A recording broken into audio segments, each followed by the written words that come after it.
तो दोस्तों आज हम फिर से आपके लिए लेकर आए हैं देश दुनिया की सभी ताजा बड़ी खबरें। फटाफट एक एक कर विस्तार से आज आपको बताएंगे, तो वीडियो को अंत तक जरूर देखें। दोस्तों वीडियो बनाने में हमें काफ़ी मेहनत लगी है, तो वीडियो को दिल से लाइक कर दीजिए। दोस्तों पहली खबर में आपको बता दें कि तमिलनाडु से आरएसएस को लगा बड़ा झटका। तमिलनाडु की सरकार ने तमिलनाडु में आरएसएस पर लगाया बैन, तो तिलमिला उठे संघी। वहीं आपको बताएंगे दोस्तों कि सुप्रीम कोर्ट पहुंचे असुद्दीन ओवैसी, हापुड़ हमले के आरोपियों की जमानत रद्द करने की है मांग।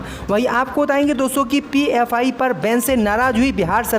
बिहार के अल्पसंख्यक कल्याण के मंत्री श्रवण कुमार ने बीजेपी पर प्रतिबंध लगाने की है मांग। वहीं आपको बताएंगे दोस्तों कि टीआरपी घोटाले में ईडी ने रिपब्लिक टीवी को दी क्लीन चिट, 16 अन्य लोगों के खिलाफ मामला किया दर्ज। वहीं आपको बताएंगे दोस्तों कि चुनाव आयोग पर अखिलेश यादव ने लगाया आरोप, कहा बीजेपी के इशारे पर हर सीट से हटा दिए यादव मुसलमानों के 20,000 वोट। वहीं आपको बताएंगे दोस्तों कि राकेश टिकैत ने बीजेपी सरकार के खिलाफ दिल्ली में आंदोलन शुरू करने का किया ऐलान, कहा बड़े व्यापारियों को फायदा पहुंचाने के लिए काम कर रही है भाजपा। तो दोस्तों सभी खबरों को आपको एक एक कर बताने वाले हैं। वीडियो को लाइक कर चैनल को सब्सक्राइब कर दें और हमें कमेंट करके बताएं कि आपके जिले किस राज्य में हमारी खबरों को देख रहे हैं। इसी बीच पर तो दोस्तों अगली खबर की ओर, तो तमिलनाडु से आरएसएस को लगा बड़ा झटका। तमिलनाडु की सरकार ने आरएसएस की रैलियों पर लगाया बैन। जी दोस्तों आपको बता दें, ये बड़ी खबर सामने निकल कर आई दोस्तों कि तमिलनाडु से हिंदूवादी संगठन आरएसएस को बड़ा झटका लगा है।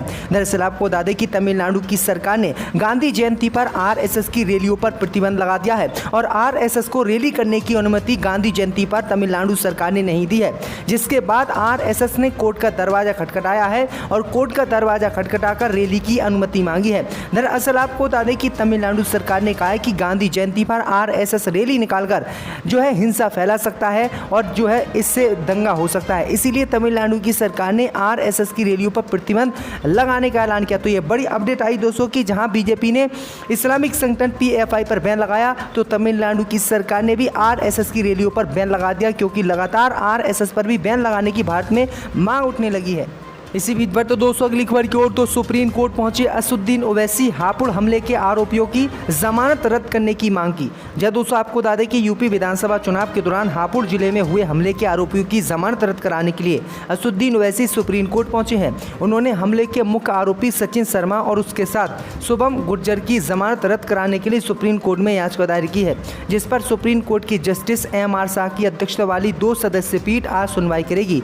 आपको बता दें कि एएनएम के प्रमुख असुद्दीन ओवैसी और उनके काफिले पर यूपी विधानसभा चुनाव 2022 के प्रचार के दौरान हापुड़ टोल प्लाजा पर दोनों आरोपी शुभम और सचिन ने गोलियां बरसाई थी। इस हमले में ओवैसी बाल बाल बच गए थे। मामले में पुलिस ने 307 का मामला दर्ज किया था और अदालत में चार्जशीट दाखिल की थी। कुछ समय बाद ही इलाहाबाद हाईकोर्ट ने दोनों आरोपियों को जमानत दे दी थी। वहीं जब दोनों आरोपी अपने गाँव पहुंचे तो हिंदूवादी संगठनों ने उनका माला पहनाकर स्वागत किया था। जिस समय ये हमला हुआ था ओवैसी मेरठ से जनसभा करके लौट रहे थे और अब असुद्दीन ओवैसी ने इनकी जमानत याचिका खारिज करके दोबारा से जेल में डालने की मांग को लेकर सुप्रीम कोर्ट जाने का ऐलान किया और आज असुद्दीन ओवैसी सुप्रीम कोर्ट पहुंचे हैं। अब देखने सुप्रीम कोर्ट इन आरोपियों की जमानत रद्द करता है या फिर नहीं। इसी बीच में तो दोस्तों अगली खबर की ओर, तो पीएफआई पर बैन से नाराज हुई बिहार की सरकार, बीजेपी पर बैन लगाने की बिहार की सरकार ने की मांग। जय दोस्तों आपको बता दें कि केंद्र की मोदी सरकार ने इस्लामिक संगठन पीएफआई पर 5 साल का बैन लगा दिया, जिससे बिहार सरकार नाराज हो गई और बिहार सरकार ने इस मोदी सरकार के फैसले का विरोध किया। इस बीच खबर सामने निकल कर आई दोस्तों कि बिहार सरकार के अल्पसंख्यक कल्याण मंत्री ने तो बीजेपी पर अब बैन लगाने की मांग कर दी है। दरअसल आपको बता दें कि बिहार सरकार के अल्पसंख्यक कल्याण मंत्री ने तो इसे पूरी तरह मुसलमानों के खिलाफ कार्रवाई का नाम दे दिया है। अल्पसंख्यक कल्याण मंत्री ने कहा है कि ये कार्रवाई एक मुस्लिम समुदाय को टारगेट करके की जा रही है।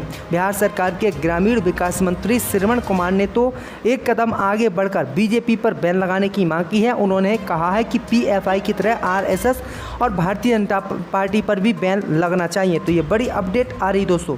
इसी बीच पर तो दोस्तों अगली खबर की ओर, तो चुनाव आयोग पर अखिलेश यादव का बड़ा आरोप, कहा बीजेपी के इशारों पर हर सीट से हटा दिए यादव मुस्लिम के 20,000 वोट। जब दोस्तों आपको बता दें कि अखिलेश यादव तीसरी बार समाजवादी पार्टी के अध्यक्ष बन गए हैं। लखनऊ में सपा के अधिवेशन कार्यक्रम चल रहा है, जहां हजारों कार्यकर्ताओं और नेता पहुंचे।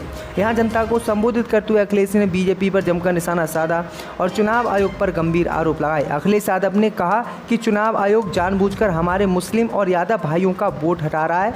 हमें न्याय की उम्मीद उम्मीद है, लेकिन पता नहीं ये कब मिलेगा। ऐसा कोई विधानसभा नहीं है जिसमें यादव और मुसलमान भाइयों के 20,000 वोट बीजेपी ने उत्तर प्रदेश चुनाव के दौरान नहीं कटवाए। हम सभी को सच्चाई पता है, इसलिए ही हम चुनाव हारे हैं।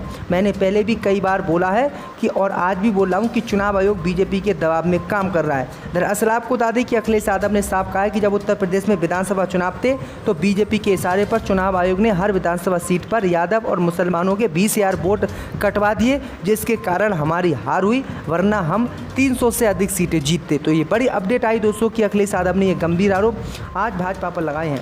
इसी बीच पर तो दोस्तों अगली खबर की ओर तो भारत जोड़ो यात्रा के दौरान राहुल गांधी ने बीजेपी पर बोला हमला, महंगाई को लेकर साधा निशाना।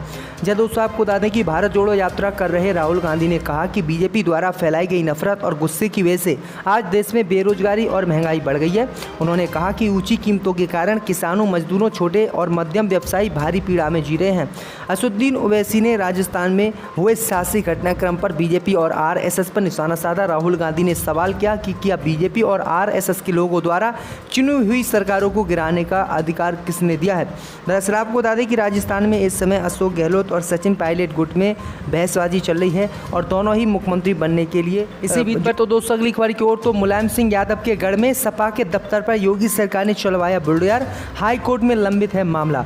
जब दोस्तों आपको बता दें कि समाजवादी पार्टी के गढ़ माने जाने वाले उत्तर प्रदेश के मैनपुरी में प्रशासन ने कुछ दिन पहले खाली कराए गए पुराने सपा के दफ्तर पर आज बुलडोजर चला दिया है। इस कार्रवाई को लेकर सपाइयों में आक्रोश है और सपाइयों ने इसका जबरदस्त विरोध किया है। दरअसल आपको बता दें कि इसका मामला हाई कोर्ट में लंबित है, लेकिन हाई कोर्ट में लंबित होने के बावजूद भी योगी सरकार ने हाई कोर्ट को दरकिनार करते हुए इस पर जबरदस्ती आज बुलडोजर चलवा दिया है। वहीं आपको बता दें कि ये मैनपुरी नगर के देवी रोड पर नगर पालिका के पास सपा का पुराना दफ्तर था। इस पर जो है योगी सरकार ने अवैध निर्माण का आरोप लगाया और कहा कि ये सरकारी ज़मीन पर बना हुआ है, जिसके बाद इस दफ्तर को खाली कराया गया और अब योगी सरकार ने इस दफ्तर पर बुलडोजर चलवा दिया है। तो ये बड़ी अपडेट आ रही दोस्तों कि योगी सरकार हाई कोर्ट की भी अब मानने के लिए उत्तर प्रदेश में तैयार नहीं है। इसी बीच पर तो दोस्तों अगली खबर की ओर तो टीआरपी घोटाले में ईडी ने रिपब्लिक टीवी को दी क्लीन चिट। जब दोस्तों आपको बता दें कि ईडी ने टीआरपी घोटाले में अर्नब गोस्वामी के स्वामित्व वाले रिपब्लिक टीवी और आर भारत अंग्रेजी और हिंदी समाचार चैनलों को क्लीन चिट दे दी है। एजेंसी ने 2 साल पहले हुए सनसनीखेज टीआरपी घोटाले में धन शोधन के आरोपों के चलते विभिन्न निजी टीवी चैनलों और एक बाजार अनुसंधान समूह के 16 लोगों के खिलाफ मामला दर्ज किया था।